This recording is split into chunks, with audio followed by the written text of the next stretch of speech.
Jai Hind and welcome back, future officers. I hope you all are in a very great health and very eager to study this new chapter that is the Vice President.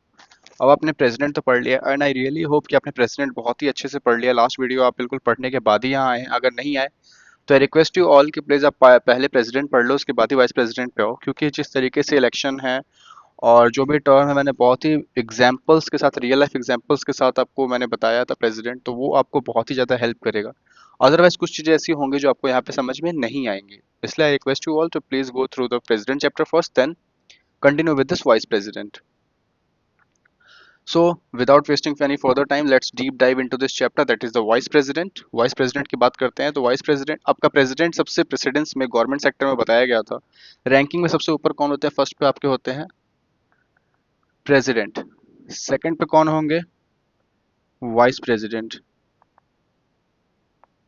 Okay, second पे होंगे आपके vice president. यही यहाँ पे कहना चाह रहा है कि सेकंड हाईएस्ट कॉन्स्टिट्यूशनल ऑफिस आपकी किसकी है? वाइस प्रेसिडेंट की। In the official warrant of precedence the vice president rank next to the president. Official warrant जो होता है प्रेसिडेंट का, उसमें वाइस प्रेसिडेंट होगा, वो सेकंड नंबर पे आते हैं प्रेसिडेंट के बाद। ये ऑफिस लाइन ऑफ अमेरिकन जो वाइस प्रेसिडेंट है उसके रैंक के इक्विवेलेंट की बात की जा रही है यहाँ पे।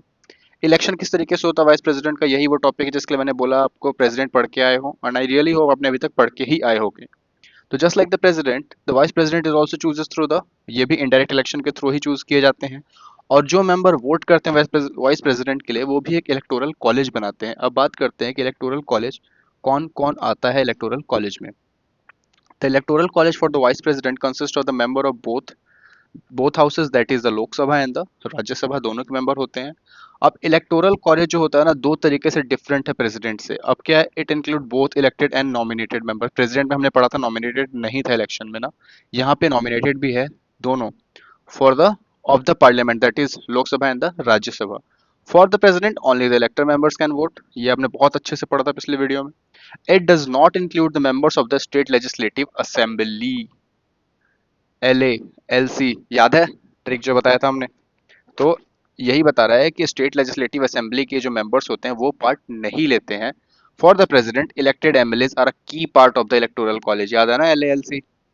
अब डिफरेंस क्या है? तो डॉक्टर बी आर अम्बेडकर ने बोला कि president is the head of the state, ठीक है, प्रेसिडेंट आपका स्टेट के हेड होते हैं। Whose power extends to both centre and the state, centre और स्टेट दोनों में उनकी पावर की मान्यता होती है। Therefore, it is necessary for state legislator to have a say in the president election.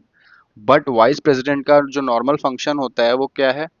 Normal function है बहुत ही ज्यादा, बट वो क्या होता है, राज्यसभा को प्रिसाइड करते हैं। और वो प्रेसिडेंट के तौर पे तभी काम करेंगे जब वो टेम्पररी पीरियड के लिए आपके प्रेसिडेंट नहीं होंगे। और वो कौन कौन से कंडीशंस होते हैं हमने बहुत ही डिटेल में इसको भी पढ़ा था। Because of this limited role, इतना ही लिमिटेड रोल है इनका, इसके लिए इनको बोला जाता है कि स्टेट लेजिस्लेचर को इन्वॉल्व करने के इलेक्शन में कोई जरूरी नहीं है, बट प्रेसिडेंट में किया जाता है क्योंकि वो पूरे यूनियन के प्रेसिडेंट है, उसमें दोनों इफेक्ट होता है। मैनर ऑफ इलेक्शन क्या है? Same, proportional representation by means of the single transferable vote and the voting is done by the secret ballot. Same, the election process itself is the same as the president. It is held in accordance with the system of proportional representation by means of the single transferable vote. ये single line statement सीधा उठ के आता है paper में, तो इसको please याद रखना। All disputes regarding the election are decided by the Supreme Court, whose decision is final. President में किसका था अगर डिस्प्यूट होता है इलेक्शन में? तो सुप्रीम कोर्ट, जिसके डिसीजन जो होते थे वो फाइनल और बाइंडिंग होते थे। सेम क्या है, इस पे भी है, फाइनल है डिसीजन आपका। अब पार्ट 3 है क्वालिफिकेशन, ओथ और कंडीशन की बात करते हैं। तो पहले पढ़ते हैं क्वालिफिकेशन। क्वालिफिकेशन होने के लिए सबसे पहले प्रेसिडेंट की तरह ही सिटीजन ऑफ इंडिया होना चाहिए, 35 ईयर का एज कंप्लीट होना चाहिए। Qualification of for election as a member of the, Rajya Sabha के मेंबर बनने के लिए होना चाहिए। प्रेसिडेंट के लिए कौन से हाउस के चाहिए थे? आप प्लीज को कमेंट डाउन में जरूर बताना अगर आप प्रेसिडेंट चैप्टर पढ़ के आए हो तो। Not hold any office of profit under the union state और एनी लोकल प्रॉफिट, ठीक है, क्या ऑफिस ऑफ प्रॉफिट नहीं होना चाहिए किसी भी यूनियन स्टेट या फिर कोई भी लोकल अथॉरिटी के अंडर। अब प्रेसिडेंट में क्या था, 50 प्रपोजर्स चाहिए थे और 50 सेकेंडर्स चाहिए थे जो उनको सपोर्ट करे, बट इसमें क्या है, 20 इलेक्टर चाहिए और 20 प्रपोजर्स चाहिए। और सिक्योरिटी डिपॉजिट चाहिए 15,000। जैसे मुझे वाइस प्रेसिडेंट बनना है तो मैं क्या करूंगा, मुझे 15 लोग, आप में से 15 लोगों का सपोर्ट चाहिए होगा, आप बोलोगे कि हाँ हाँ इनको बना दिया जाए। बाकी पीछे और, सॉरी 20 लोग, और आपके पीछे 20 लोग और चाहिए जो आप 20 को सपोर्ट करें कि हाँ इनका डिसीजन सही है, तो टोटल 40 चाहिए।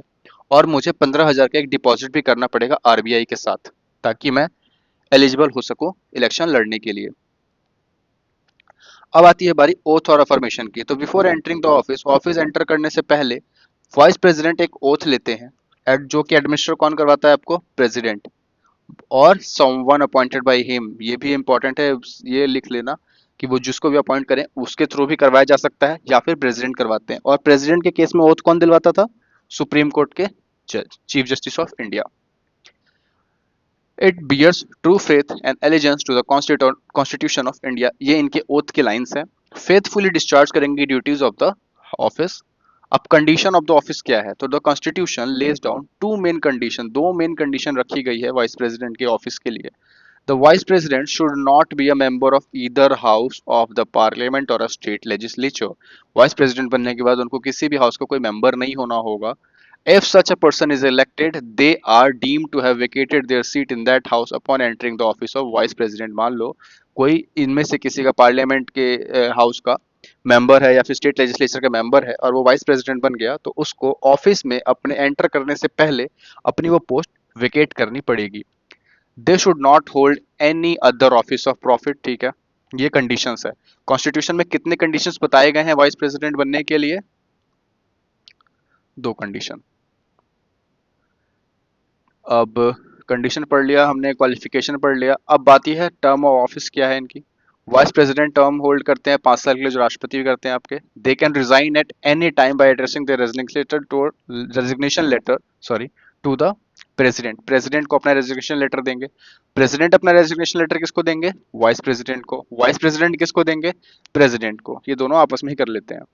दे are also eligible for reelection any number of time. इस पॉइंट को याद रखना, हमारे इंडिया के प्रेसिडेंट का भी है, एनी नंबर ऑफ टाइम वो प्रेसिडेंट बन सकते हैं, नॉट लाइक द यूएस जहां पे सिर्फ और सिर्फ मैक्सिमम 2 बार ही बन सकते हैं। अब रिमूवल प्रोसेस की बात करते हैं, तो vice president can be remove before the completion of their term. Vice president को उनके टर्म पूरा होने से पहले भी हटाया जा सकता है। 5 साल पूरा होने, 5 साल होने पे तो वैसे भी ऑब्वियसली उनको हटना है, बट 5 साल से पहले भी हटाया जा सकता है। नॉन फॉर्मल इम्पीचमेंट, प्रेसिडेंट की तरह इनका फॉर्मल इम्पीचमेंट कोई जरूरत नहीं होती इनको रिमूव करने के लिए। और प्रोसीजर की बात करें तो vice president can be remove by a resolution of the Rajya Sabha passed by effective majority. मतलब वाइस प्रेसिडेंट को हटाया जा सकता है अगर राज्यसभा में आपका रेजोल्यूशन पास हो जाता है, किससे? इफेक्टिव मेजॉरिटी से। A majority of all the then members of the house. Majority आपके जितने भी उसमें हाउस के मेंबर्स हैं उनमें उनकी मेजॉरिटी, याद रखना, इफेक्टिव मेजॉरिटी से। And agreed to by the Lok Sabha with a simple majority. Rajya Sabha से इफेक्टिव मेजॉरिटी से पास हो गया, अब लोकसभा में जाएगा और लोकसभा में सिंपल मेजॉरिटी के साथ भी पास हो सकता है।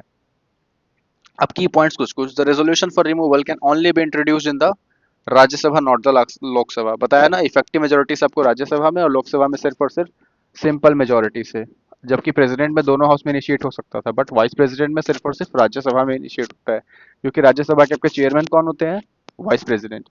एटलीस्ट 14 दिन का नोटिस देना पड़ेगा जैसे प्रेसिडेंट में देते थे। Constitution has not mentioned any grounds for removal, इस पॉइंट को प्लीज नोट डाउन कर लेना कहीं पे। प्रेसिडेंट में तो लिखा हुआ था, बट वाइस प्रेसिडेंट में कोई भी ऐसा ग्राउंड नहीं लिखा हुआ इनके रिमूवल के लिए। तो वैकेंसी किस किस तरीके से हो सकती है? तो if a vacancy is about to occur due to the end of tenure, an election must be held before the term expire, same as the president. अगर इलेक्शन उनका टर्म एक्सपायर होने वाला है, टर्म एक्सपायर होने से पहले ही वहां पे री इलेक्शन करवा दिए जाएं। अगर office vacant due to resignation, removal या फिर डेथ की वजह से होता है, तो इलेक्शन जल्द से जल्द करवाया जाए, not a fix time. The newly elected vice president serves a full term of 5 year. जो नया वाइस प्रेसिडेंट आएगा इलेक्ट होके, उसको पूरे 5 साल सर्व करने का मौका दिया जाएगा। Krishnakant was the first vice president to die in the office. Additional fact है, कृष्णकांत जो थे पहले वाइस प्रेसिडेंट थे जो कि ऑफिस में जिनकी डेथ हुई थी। अब पावर्स एंड फंक्शन की बात करते हैं। The function of the vice president are twofold, ठीक है। एक्स ऑफिशियो चेयरमैन होते हैं राज्यसभा के, जो मैंने बताया अभी। This is their primary function. In this capacity their powers are similar to those of the speaker of the Lok Sabha. Lok Sabha के स्पीकर के इक्विवेलेंट होते हैं कौन? आपके वाइस प्रेसिडेंट राज्यसभा के अंदर। The constitution has not fixed any salary for the vice president in that specific capacity. They draw their salary as the ex officio chairmanship of the Rajya Sabha. मतलब क्या हुआ कि प्रेसिडेंट की अगर देखा जाए तो सैलरी बताई गई है 5 लाख रुपए, बट वाइस प्रेसिडेंट की कोई सैलरी नहीं बताई गई है। तो जो एक्स ऑफिशियो चेयरमैन का जो पेमेंट होता है ना राज्यसभा की, उतना ही वो ड्रॉ करते हैं, जैसे कि 4 लाख पर मंथ, और प्रेसिडेंट की कितनी थी, 5 लाख पर मंथ। अब ये प्रेसिडेंट कब कब बन सकते हैं, ये बहुत ही डिटेल में हमने पढ़ा हुआ है पहले से ही, इसको एक बस रिवाइज के तौर पे करते हैं कि they act as president when a vacancy occurs in the president office due to resignation, removal, death और अदरवाइज। वो तभी प्रेसिडेंट बन सकते हैं जब प्रेसिडेंट के ऑफिस में वैकेंसी हुई है due to resignation, removal, death या फिर किसी और तरीके से। They can act as president for a maximum of, बताया था 6 महीने के लिए ही बन सकते हैं वो, विच मीन्स न्यू प्रेसिडेंट तो उतने टाइम में आपको इलेक्ट करना पड़ेगा। They also discharge the function of the president when the sitting president is temporarily unable, unavailable अगर है वो, मान लो वो वहाँ पे है नहीं या फिर इलनेस हो गई और कंट्री में ऐसी पोजीशन है कुछ लॉ पास करने प्रेसिडेंट के नाम पे, तो वहाँ पे प्रेसिडेंट की तरह एक्ट कौन करेगा, आपका vice president. When the vice president acts as a president, they do not perform the duties of the chairman of the Rajya Sabha. Obvious सी बात है, आपको प्रेसिडेंट या राज्यसभा के चेयरमैन बन के तो बैठेंगे नहीं, तो जैसे ही वो प्रेसिडेंट की चेयरशिप उठाते हैं वैसे ही वो राज्यसभा के स्पीकर के तौर पे काम नहीं करते हैं, चेयरमैन के तौर पे काम नहीं करते हैं। वो किया जाता है किसके द्वारा, राज्यसभा के जो डेप्यूटी चेयरमैन होते हैं। मतलब वाइस प्रेसिडेंट आ गए प्रेसिडेंट के पोस्ट पे, ठीक है, और यहाँ पे क्या होगा, डिप्यूटी चेयरमैन जो होंगे वो आ जाएंगे वाइस प्रेसिडेंट के पोस्ट पे, सिर्फ और सिर्फ राज्यसभा के अंदर। During this time they are entitled the salary and allowance of the president और the chairman of the Rajya Sabha. मतलब वो प्रेसिडेंट बनते हैं तो पूरी तरीके से बनते हैं, उनकी सैलरी, उनके काम सब कुछ प्रेसिडेंट वाले हो जाते हैं।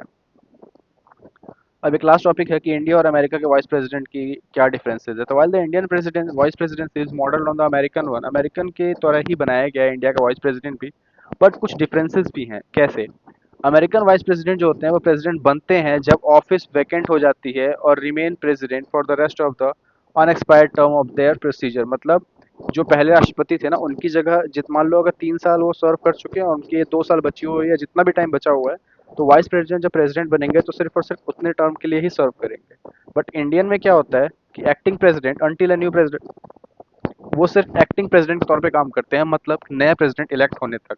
6 महीने तक का वो हमने पढ़ा था ऊपर कि 6 महीने के अंदर नया प्रेसिडेंट को आना पड़ेगा।